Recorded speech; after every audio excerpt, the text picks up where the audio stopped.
Hey everyone, this is First Warn Storm Team Chief Meteorologist Brad Pam. Looking at my clock now. It's about 11:15 on Monday morning, and you're looking right now at the visible satellite image combined with the radar, and it's kind of easy to see what's going on. We've got this, excuse me, big upper level low sitting just over Chattanooga. If you want to see where the center of circulation is, it's roughly right there over Chattanooga, and it's kind of meandering a little bit to the north, it looks like to me.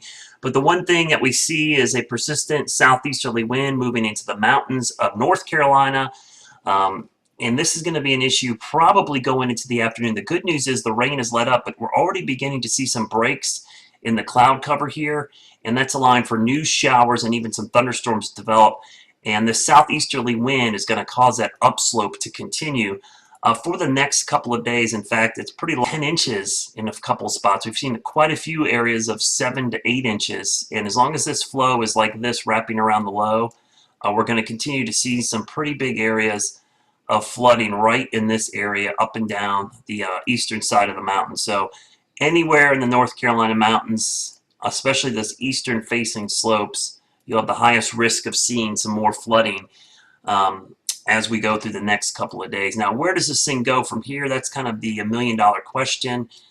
If you look at some of the modeling, it looks like it wants to drift to the east, but it could take 2 or 3 days to happen. So let me first start by showing you what we call CAPE. And this is where the sun has been coming out. Whenever you have really cold air at 850 or 700 millibars or even 500 millibars, and you get some sunshine, you get basically what we call convection. You get uplift, and it creates thunderstorms, thunder showers. In this case, small hail will be a big threat because the freezing level is only down there around 6,000 or 7,000 feet. And maybe even cold air funnels. We sometimes see cold air funnels in this setup as well. They're typically not tornadoes per se. Got to keep an eye on, especially out here in the sunny areas. We may see some stronger rotation, but something to keep an eye on for this afternoon. We saw some big hail in parts of Tennessee yesterday. So I'll be keeping an eye on that as we go throughout the afternoon. But let me show you some of the model data. We'll start first of all with the NAM4 model, future radar, and kind of see how this thing unfolds this afternoon.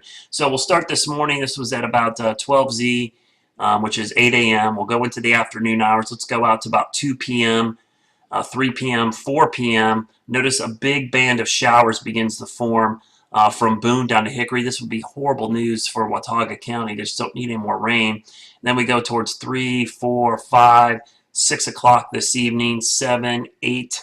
We get into the evening hours, and again, the good news is the storms are scattered, the showers are scattered, but they are going to be particularly heavy, and because of the saturated ground we've seen over the last week, really, just not this weekend, it's going to take less rain to cause more flooding. This is going into the overnight hours, and then we go into tomorrow morning. We'll wake up at 8 a.m. We've got some rain over the Charlotte area going into the morning hours.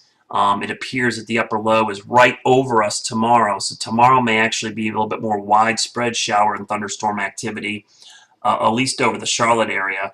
Let me show you some of the surface pressures. Let's kind of figure out where this low is going to be meandering about.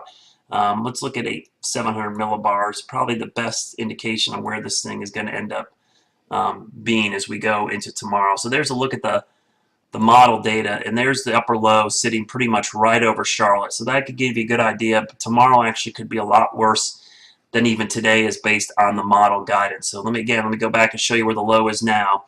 It's essentially over eastern Tennessee, right in here, and it should be swinging in this direction. That is, if it does. I mean, the thing about cutoff lows, you just never know what they're going to do because as we're seeing here, and as I loop this, you'll see that most of this activity is actually drifting off to the north. We'll loop it a couple times. So this may be just a short-term trend, could be going that direction, but I have a sneaky suspicion eventually it's going to come east towards us. Speaking of rainfall totals, let's look at some of the totals out of western North Carolina.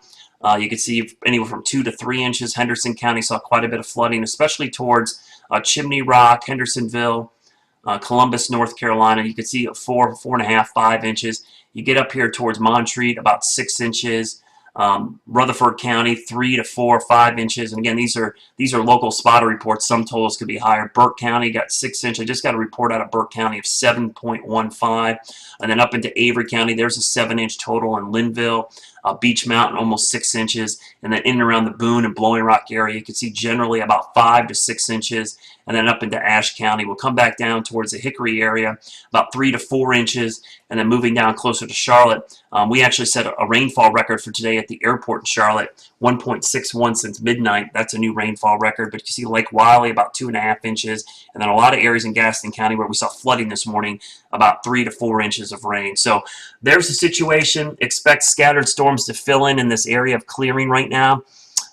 They will be scattered, but they're going to be heavy. Small hail, a big threat, as well as some cold air funnels. We'll keep an eye on the upper low. Of course, I'll start breaking this all down on air today, starting at 4, 5, 6, and 11 on NBC Charlotte, and we'll keep things up to date with flood warnings and have some video and pictures out of the mountains coming up today at 4. Make sure you tune in then, and of course, I'll keep things up to date online, Facebook, Twitter, and Google+.